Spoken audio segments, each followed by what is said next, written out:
boys won't hesitate to run up on your boy. 엉덩이 빵빵빵 남자들은 탐탐탐 내 입술 냠냠냠 어디 가도 당당당 등장은 짠짠짠 뛰자 뛰자 팡팡팡 디스코 팡팡팡 hello.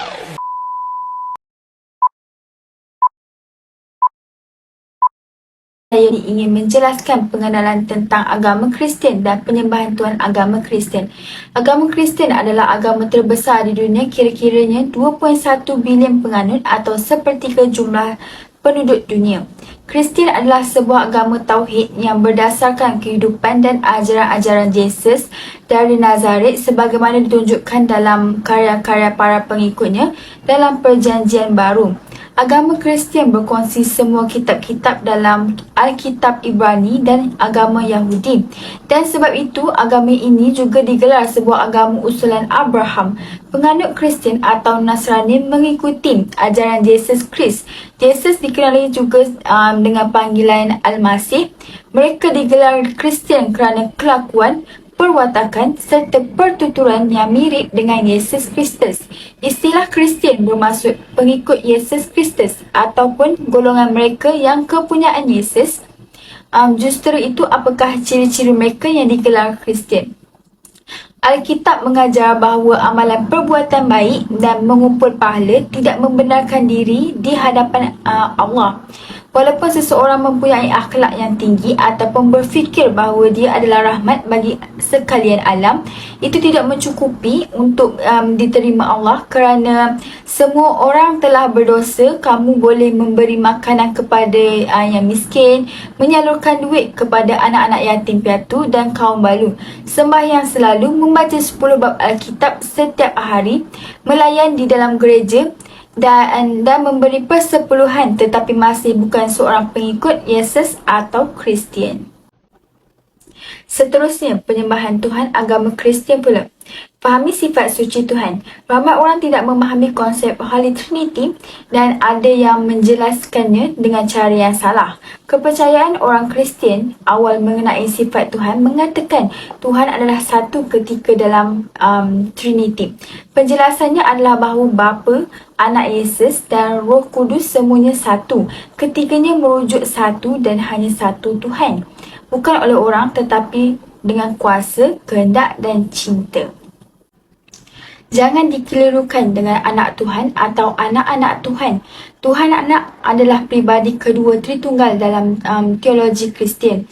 Doktrin Tritunggal mengenalkan Yesus Kristus dari Nazaret sebagai Tuhan anak, disatukan dalam intipati tetapi berlainan dalam pribadi bersama dengan Tuhan Bapa dan Tuhan Roh Kudus. Pribadi pertama dan ketiga Tritunggal.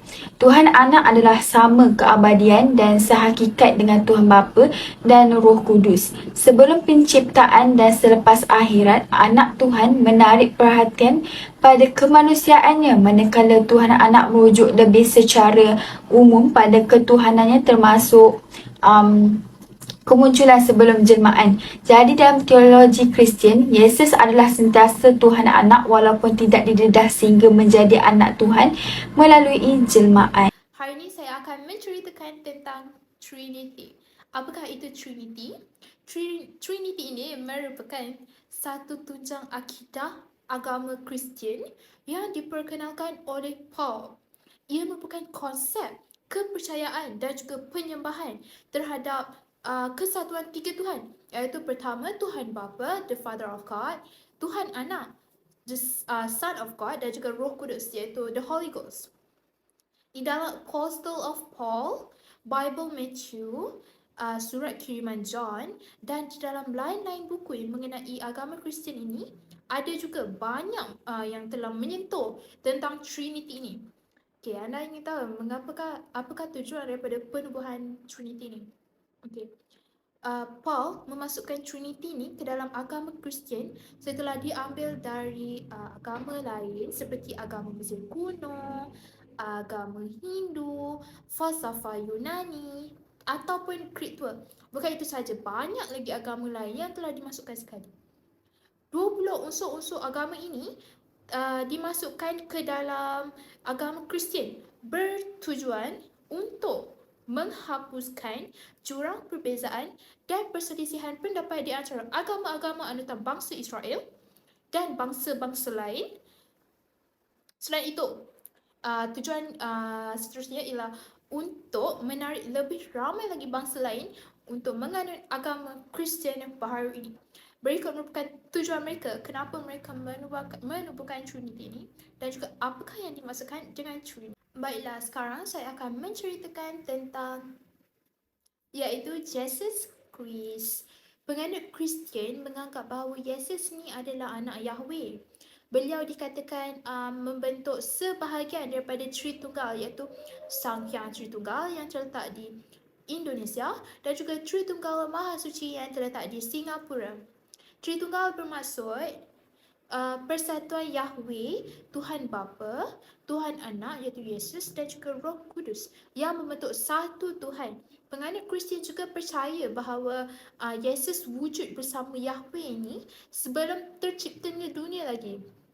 Dilahirkan di dunia menerusi Bunda Maria yang juga merupakan seorang perawan dan juga dibangkitkan dari kubur setelah wafat selama 3 hari dan kini berada di tangan kanan Yahweh di syurga. Baiklah, Yesus ini juga dirujuk sebagai Yesus dari Nazaret dan juga Yesus Kristus yang juga merupakan seorang pengkhotbah Yahudi dan pemimpin agama abad pertama. Baginda ialah tokoh agama Kristian iaitu agama terbesar di dunia. Kebanyakan orang Kristian ini percaya bahawa baginda ialah jelmaan Tuhan Anak dan Mesias yang dinantikan iaitu Kristus sebagaimana yang diramalkan dalam Perjanjian Lama. Berikut merupakan serba sedikit info tentang Jesus Christ ini.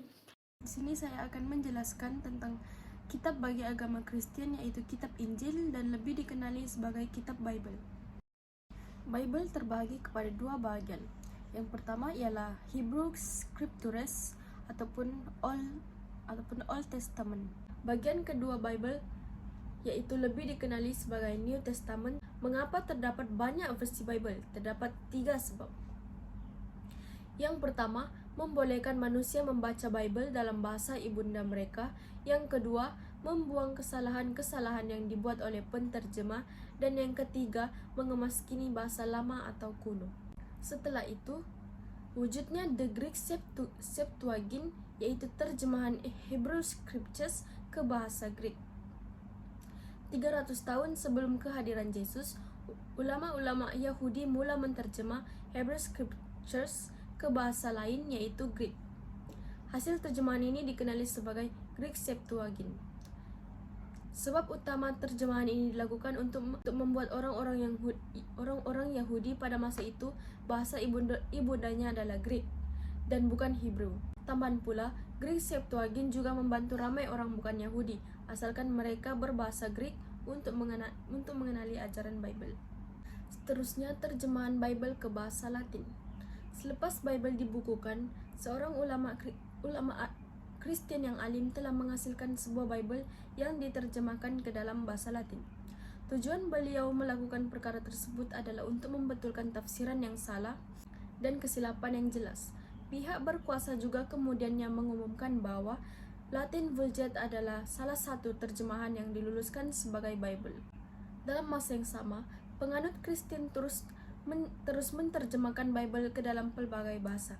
Pada hujung abad ke-14, John Wycliffe di England telah memulakan proses untuk keluar dari genggaman bahasa lama ataupun kuno dengan menghasilkan Bible di dalam bahasa Inggris. Terusnya versi-versi Bible yang digunakan sehingga hari ini. Yang pertama adalah KJV yaitu King James Version.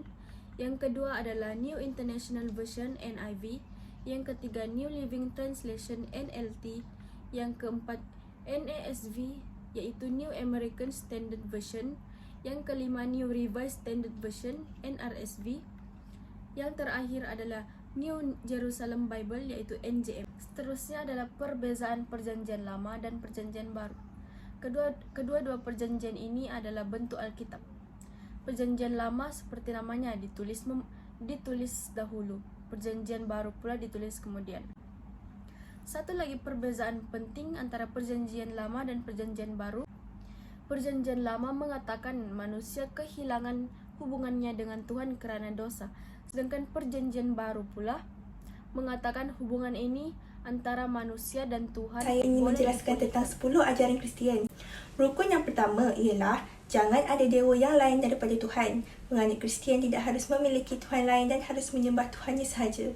Selain itu, jangan membuat dan menyembah berhala. Penganut Kristian tidak harus membuat dan menyembah berhala yang menyerupai apa-apa pun di langit, bumi dan laut. Mereka akan dihukum keturunan mereka sehingga generasi yang ketiga dan keempat. Rukun yang ketiga pula, jangan menggunakan nama Tuhan sewenang-wenangnya. Penganut Kristian dilarang untuk menyebut nama Tuhan untuk melaknati atau menyembah orang lain ataupun menyalahgunakan nama Tuhan. Rukun yang seterusnya ialah mengingatilah hari Sabat dan menjagalah kesuciannya. Penganut Kristian digalakkan ke gereja pada hari Ahad kerana dianggap hari kesucian iaitu The Sabbath Day. Hari Sabat merujuk hari ketujuh iaitu hari Tuhan berehat daripada kerja penciptaan alam dan manusia. Seterusnya, penganut Kristian dituntut agar menghormati, menghargai dan menjaga ibu bapa mereka dengan sepenuh kasih sayang.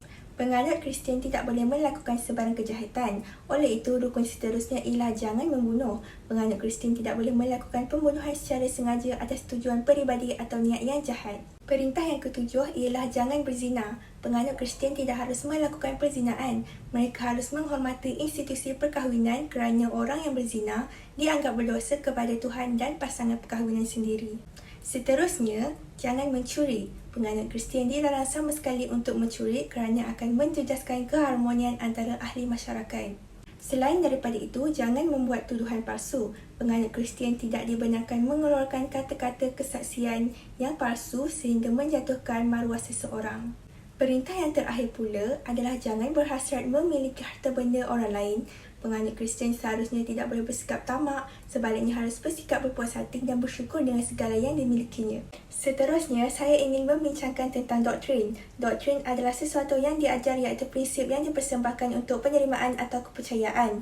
Terdapat 5 doktrin utama dalam agama Kristian, antaranya ialah doktrin dosa warisan. Menurut Perjanjian Lama, orang Yahudi mengorbankan lembu dan kambing untuk membersihkan dosa, tetapi untuk pembersihan dosa seluruh umat manusia, satu pengorbanan yang agung perlu dilakukan iaitu dengan kematian anak Tuhan. Yang kedua ialah doktrin anak Tuhan, iaitu Tuhan telah menurunkan anaknya ke dalam kandungan Maryam atau Mary yang akhirnya akan dilahirkan sebagai anak Tuhan. Ajaran Kristian percaya bahawa Yesus Kristus adalah anak Tuhan yang tunggal. Seterusnya ialah doktrin ketuhanan Yesus. Dunia Kristian menukarkan status Yesus sebagai Tuhan. Yesus didakwa sebagai Tuhan adalah berdasarkan ajarannya, keajaiban yang ditunjukkan dan juga kematiannya di tiang salib. Selain itu, doktrin kesucian Trinity. Berdasarkan doktrin ini, Tuhan bagi Kristian adalah Tuhan yang mempunyai 3 oknum. Aliran utama Kristian menyatakan bahawa oknum tersebut adalah Tuhan Bapa, Tuhan Anak dan juga Roh Kudus. Ketiga-tiga oknum ini mempunyai kesamarataan kuasa. Akhir sekali ialah doktrin penyaliban Yesus. Doktrin yang menjadi lambang utama dalam agama Kristian iaitu misteri penyaliban Yesus di tiang salib. Orang Kristian percaya bahawa Tuhan telah menghantar anaknya iaitu Yesus ke dunia untuk menebus segala dosa-dosa manusia dan menyelamatkan manusia dari api neraka menerusi kaedah penyaliban yang kemudiannya bangkit semula atas tujuan yang sama. Seterusnya, kita akan membincangkan tentang perayaan-perayaan yang disambut oleh umat agama Kristian. Seperti agama lain yang ada di Malaysia, agama Kristian juga mempunyai perayaan-perayaan mereka yang tersendiri. Contoh perayaan yang disambut oleh umat agama Kristian adalah Hari Natal, Good Friday, Easter Sunday dan sebagainya. Hari Natal atau lebih dikenali sebagai Hari Christmas akan disambut oleh umat agama Kristian pada tarikh 25 Disember pada setiap tahun. Hari Natal adalah sebuah perayaan tradisi yang telah diamalkan oleh umat agama Kristian sejak 2000 tahun yang lalu. Pope Julius adalah orang yang telah memilih tarikh 25 Disember sebagai tarikh kelahiran Yesus. Oleh disebabkan itulah umat Kristian menyambut Hari Natal pada tarikh 25 Disember pada setiap tahun. Tarikh 25 Disember adalah merupakan cuti umum bagi seluruh rakyat Malaysia untuk menghormati perayaan Hari Natal yang disambut oleh umat agama Kristian yang berada di Malaysia.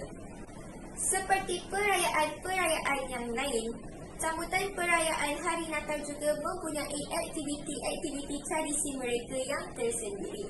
Contoh aktiviti-aktiviti tradisi yang dilakukan oleh umat agama Kristian pada Hari Natal adalah menghias pokok Christmas, bertukar-tukar hadiah, melawat gereja, melakukan aktiviti-aktiviti yang dilakukan di gereja dan sebagainya. Perayaan yang disambut oleh umat agama Kristian yang seterusnya adalah Good Friday atau lebih dikenali sebagai Hari Jumaat Agung. Good Friday atau Hari Jumaat Agung adalah hari yang sangat besar bagi umat Kristian kerana pada hari itu adalah merupakan hari Yesus disalib. Pada hari Jumaat Agung atau Good Friday ini juga, umat beragama Kristian mempercayai bahawa Tuhan Yesus telah naik di Bukit Golgota dan telah mati di atas Bukit Golgota itu demi menebus segala dosa manusia di muka bumi ini. Hari Good Friday ini juga merupakan hari yang telah diamalkan oleh umat Kristian sejak berabad-abad yang lalu. Bukti bahawa Good Friday telah diamalkan sejak berabad-abad lalu telah dijumpai sekitar abad keempat. Bukti yang dijumpai merupakan sebuah catatan oleh seorang wanita. Wanita itu telah menceritakan dalam catatannya bagaimana beliau menuju ke Jerusalem untuk memperingati Hari Jumaat Agung atau Good Friday. Sebab-sebab inilah yang telah mempengaruhi umat beragama Kristian untuk menyambut Good Friday atau Hari Jumaat Agung. Seterusnya, saya akan menerangkan tentang hari Easter Sunday yang sering diamalkan oleh umat beragama Kristian. Perayaan Easter Sunday ini merupakan sebuah kepercayaan tradisi orang-orang Kristian di mana orang-orang Kristian mempercayai bahawa Tuhan mereka Yesus Kristus telah dihidupkan kembali pada hari Ahad tersebut.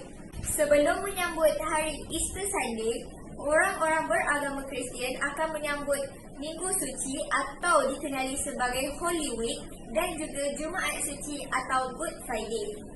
Pada hari Ahad, iaitu hari pertama dalam Minggu Suci, setiap penganut umat beragama Kristian akan diberikan daun palma yang telah diurap oleh para padri. Hari Ahad ini telah dipanggil sebagai Hari Ahad Palma atau Palm Sunday. Seterusnya, perayaan Easter Sunday ini telah terkenal dengan pemberian telur berwarna-warni yang berisikan coklat. Tradisi pemberian telur berwarna-warni berisikan coklat ini sebenarnya bukanlah tradisi penganut beragama Kristian.